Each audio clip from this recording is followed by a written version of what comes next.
嚟今日睇深啲啦，歡迎大家繼續收睇一連5晚外星人之謎嘅第3晚播出。今節翻嚟之後，我哋即將解剖外星人，一啲都冇錯啊！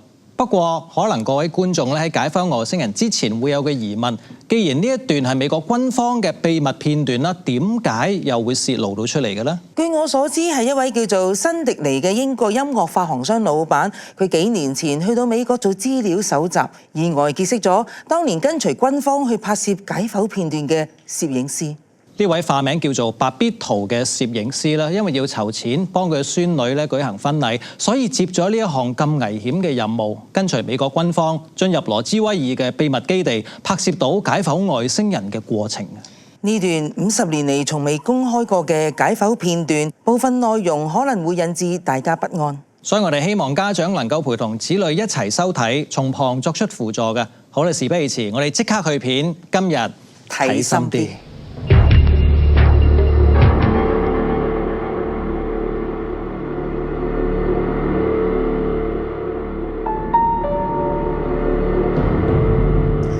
外星人有6隻手指同6隻腳趾，眼部同頭部都比人類嘅大，但係全身都揾唔到一條毛或者係頭髮。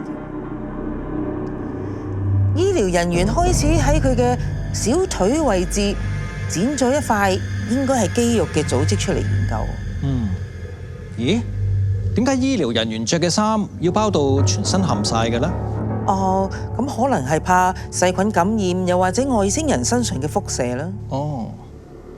以為呢段片每次近距離拍攝嘅時候都會對唔到焦嘅。咁可能係攝影技術，又係或者沖曬嘅問題啦。